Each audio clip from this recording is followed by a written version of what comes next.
Good morning, everyone. My name is Catherine Ginaldo. I'm going to report Chapter 2 Warranty Management Meaning and its Components.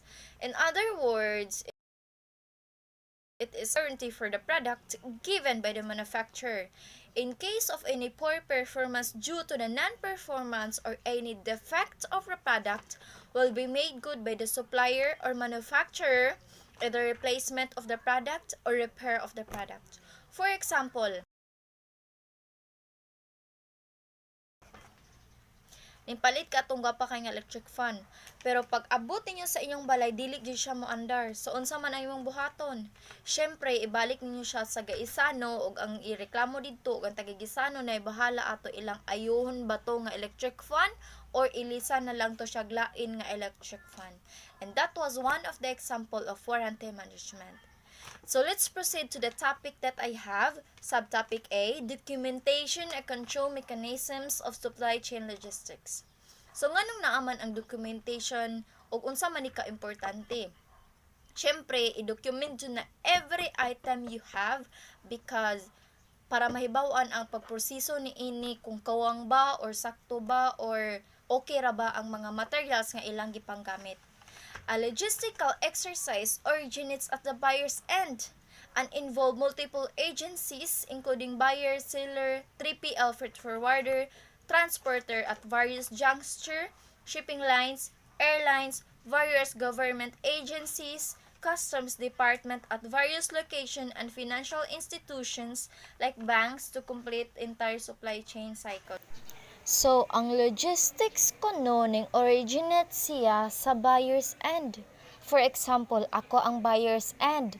Sa logistical na siya mga factors dito nga mauni ang mga agencies nga gipangtawag ang buyer, seller, freight forwarder, airlines, mga shipping lines. So, maong na ay supply kay naa may buyer. Unsaon ang imong mga paninda, imong mga baligya ug way mamalit? For example, naninda ka dito tumoy sa bukid. Unsa ang mong bation ug way na malit sa imong mga baligya? Di ba makaingon ta may pagwa na lang tananinda kay useless raman gihapon ug walay buyer? 3PL or third-party logistics, it is an organization used for third-party businesses to source elements of its distribution, warehousing, and fulfillment services. So, when you say logistics, it focuses on delivery. Ga-focus ni siya sa mga pag-deliver. Smooth flowing of materials in a journey originating at one point and going through the entire cycle of exports and imports to each point of consumption would mean engagement and interaction with all of the above agencies who have a stake in the said transaction. Need for decision-making concerning financials. Dili ka makayano-yano himo og produkto o kabalo ra ka nga di mo lambo o kaba nga di mahalin. Cultural, technical, operational matters about shipments arise at various times in the cycle, which demands 3PL, the logistics carrier, the buyer, the supplier is actively engaged and have visibility to information and documentation for the smooth flows across various transit points. Ang supplier kuno dapat hatag siyag full details or documentation para sa nimpalit sa iyang mga produkto para sa paghapsay ug limpyo ang pag-deliver. In fact, the logistics operations, the documentation and information flow should precede physical movements of goods. Documentation becomes important not only for the physical logistics operations involving multiple agencies engaged in the entire chain, the financial, trading, and accounting processes of the both buyer and seller organization and partner banks also involved depend upon the entire set of documentation pertaining to each transactions to be able to recognize the sale, recognize the value of consignment, and effect necessary payment. Accounting practices of the organization require data documentation as per bookkeeping practices and norms. Finally, goods and services are recognized and identified at every stage only the set of authenticated documentation showing ownership based on which the customs allows them to be exported or imported into or out of country.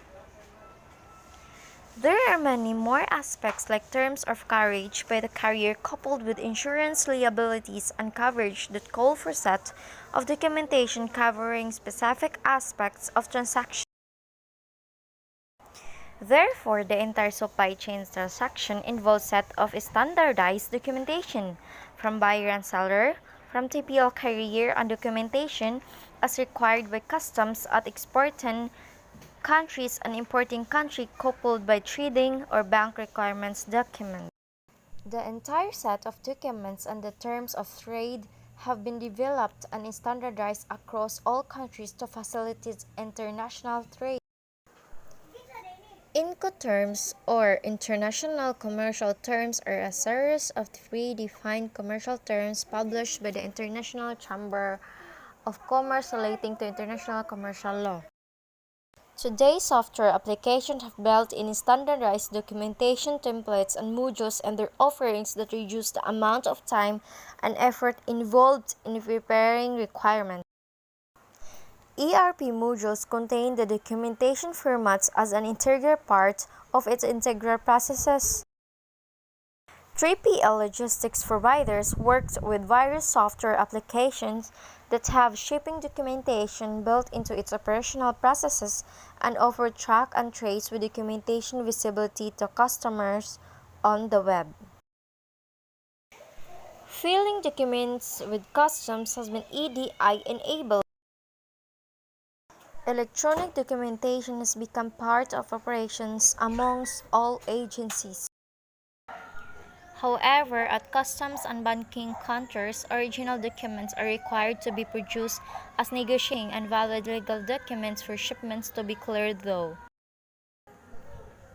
A supply chain manager needs to be aware of the complete set of documentation requirements along with the various aspects to be able to design and documentation control mechanisms.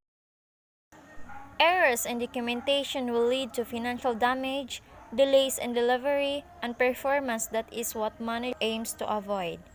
So, diri dyan makita kung unsa ka importante ang pagdocument. Kay kung sayop gani sa pagdocument, mo ni siya nga ma-delay ang mga delivers ug ang imong performance bati pagyud. So mao na siya ang mga managers nga ilang gi